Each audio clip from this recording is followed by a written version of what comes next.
A few years ago, I was working as a deckhand on an Alaskan fishing boat. From a young age, my parents instilled in me a strong work ethic. They always said hard work leads to greater returns, so I naturally gravitated towards a career that shared that philosophy. Alaskan fishing added high risk to the equation, and in turn, the rewards were even sweeter. I couldn't imagine doing anything else, and planned on working my way up to captain one day. This story takes place during my 5th crabbing season. By then, I knew the ropes, I was familiar with the waters, and I'd witnessed a few deaths firsthand. I thought I was prepared for anything. I was dead wrong. We were a crew of 15, myself included, when the season began. That number would be halved by the time we returned to shore, and I would be left incapable of setting foot anywhere near the ocean ever again. I was sailing on the Seaward Sarah, a vessel that was getting a little long in the tooth, but was known for her reliability. Since she passed her safety inspection earlier that year, I had no concerns as we left port for the cold waters of the North Pacific Ocean.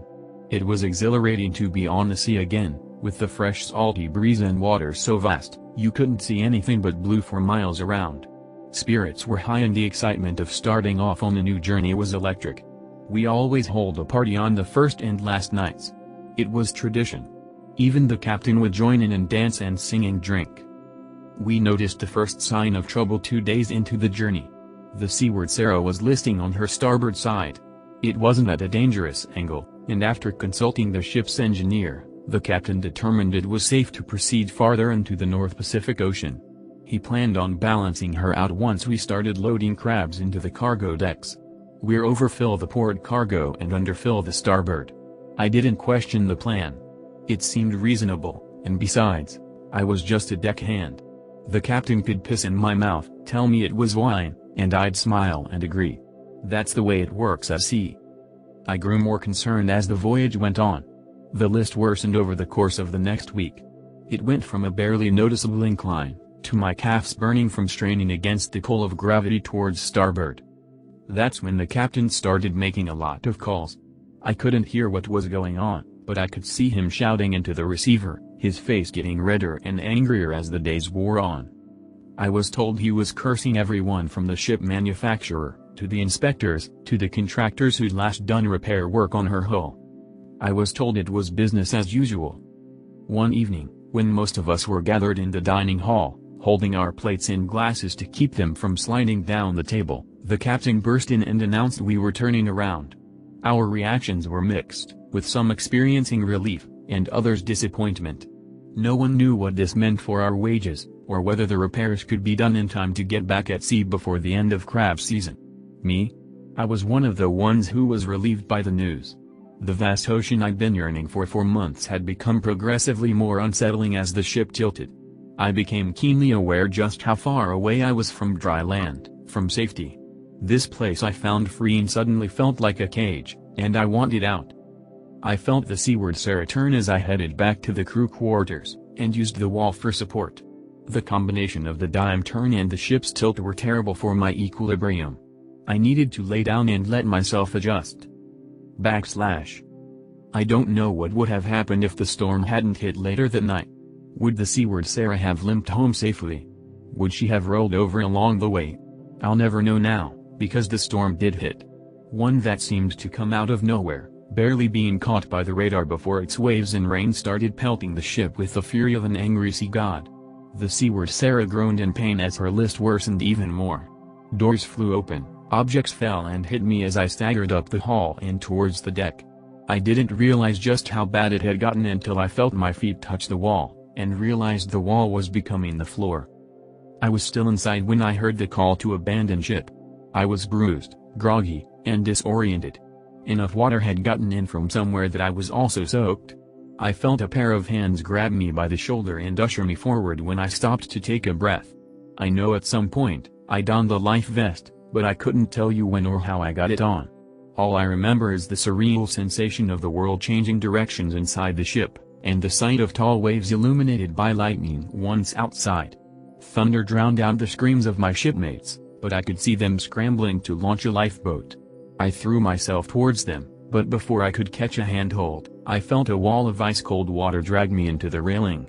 A second wave, The reaction to its action reached over the rail and pulled me into the water. The pain was unbearable. Not only had I been tossed around like a rag doll, but the water felt like I'd rolled into a vat of quicksand made of sharp needles. I didn't know which side was up and which was down, but thankfully, the life vest lifted me back to the turbulent surface. The water had gotten into my ears, muffling the sound of the storm, and I tried to flail my arms hoping for rescue, but I couldn't lift them. I couldn't stop treading water long enough. This hell went on for longer than I cared to reflect on. I just know wave after wave pulled me under, but the jacket always brought me back up long enough to catch my breath. When I close my eyes, even years later, I can still feel the unrelenting assault of the waves mingling with the taste of salt on my tongue. I was going to die. I was sure of it. Either by not breathing in when I had a chance, or by drowning from rainwater in my mouth whenever I screamed. And then, I felt a tug, and my horror amplified tenfold as I imagined being in the jaws of a sea serpent about to pull me into the ocean depths. I thrashed desperately trying to escape, only to hear Greta's voice chastising me. "Stop that. I'm trying to pull you in." Greta hoisted me onto the lifeboat, and once I was over the edge, I slipped the rest of the way in, landing in wet and bloody water. I could hear orders being shouted at me, but all I could do was curl up and wait, utterly useless. I know the others were preoccupied by something, as they started rowing as hard as they could. In hindsight, I think they were trying to get clear of the whirlpool of the sinking ship. The storm passed almost as quickly as it arrived. The ocean wasn't as quick to calm, but the turbulence lessened to a manageable degree. When I was finally able to, I sat up and took inventory of my surroundings. I found myself in a lifeboat with 7 other crewmates. All that was left of the Seaward Sarah were bubbles rising from the depths of the ocean. Miraculously, there was a second lifeboat paddling towards us, and once we connected, we were overjoyed to find that every single crew member had survived the capsizing. The captain, who was in the other raft, shouted over the water in a deep, booming voice, "We sent out a distress call before she went down. They have our coordinates. It won't be long." I hoped he was right, because my hands were trembling from the cold and the quickly depleting adrenaline. We tied the rafts together, took stock of our supplies, food, first aid, and then waited. Now, you would think that there'd be cheering when the light appeared on the horizon. That all hands would start to paddle and wave and celebrate. Instead, there was a sudden and deathly silence as a communal swell of anxiety filtered into us. There were haunted expressions on Greta and John and Sarah and even the captain's faces. The latter was holding the flare gun, but his finger was tapping nervously on the trigger. Sometimes, without knowing why, you get a bad feeling. People call it a sixth sense, but I think it's simpler than that. I think it's dangers perceived but bypassed by the brain so you can act faster than you can think. Kind of like how you can actively analyze a person's body language to get more information than you'd get from hearing their words alone, but even if you're not trying to, you still subconsciously notice the little signs showing discomfort or anger or attraction. It's innate. What we think we perceive is only scratching the surface of all the information we truly take in. The brain, our consciousness, focuses on one thing, but our survival instinct notices the other discrepancies. And when it does, it signals danger without telling you why. "It's not moving," Greta whispered. She hit the nail on the head. She connected the dots outlining the proverbial red flag. When she did, a sort of unspoken acknowledgement traveled through the group, as one by one, we noticed it too. You see, there were 2 problems with the light. 1. The nearest ship to ours was at least another 5 hours away, probably longer if they hit the same storm we had. 2. The light was perfectly still, staying at the same height and never once bobbing along with the ocean surge. It also wasn't sweeping the ocean, as one does when searching for survivors. You see, it had appeared way too fast, only about a half hour after the storm had passed. It was extremely unlikely that an unknown ship had been in the area. We all try to keep tabs on one another because, in such turbulent waters, knowing where everyone is a question of life and death. Yes, we're technically all competing against one another, but you'd be hard-pressed to find any seaman unwilling to drop everything to save another in a pinch. There's a code of honor we all follow. But suppose this was an unknown vessel responding to our distress call. We still had to contend with the second issue of its unnatural immobility. My stomach contorted, wondering what it meant. This light was fixed on a single point in the near distance. It was glowing, no, pulsating but it never once moved on any sort of axis like it should if it was searching the water, and it was immune to the push and pull of ocean waves. There's not a ship on Earth that can do that. The only reasonable explanation was it might be a Coast Guard helicopter hovering perfectly in place and dangerously low. But then again, even if it had been deployed the second the distress call was sent, a rescue chopper couldn't have gotten to us that fast. The light was impossible. The light felt menacing. The light acted like a lure, goading us to come to it. The boom of an explosion snapped me to reality, and it was followed by a crackle up above. The captain had fired off one of the flares. It hung in the air, slowly fizzing in a downward arch. I remember feeling so scared I dug my fingers into the lifeboat. The shot was one thing, but my fear had to do with the light. I was so afraid it would come closer now that it knew for sure where we were. I was more afraid of that light than I have ever been of anything in my entire life. But thankfully, it stayed away. "Row," the captain ordered. No one moved, not even to breathe. "Row, damn it."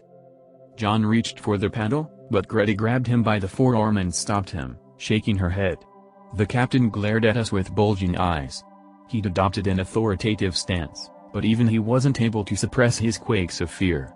If one followed logic, he was right, we should head towards the light. And yet, the longer we stared at the unwavering thing, the more it unsettled us. It's funny how something as simple as bobbing up and down could have alleviated our anxiety. But the light didn't do that. Not even once. Faced with a soft immunity, the captain grumbled and grabbed a paddle of his own. "Fine," he hissed, "I'll go.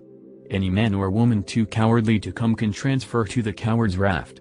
He gestured to us. "Anyone with balls, come with me.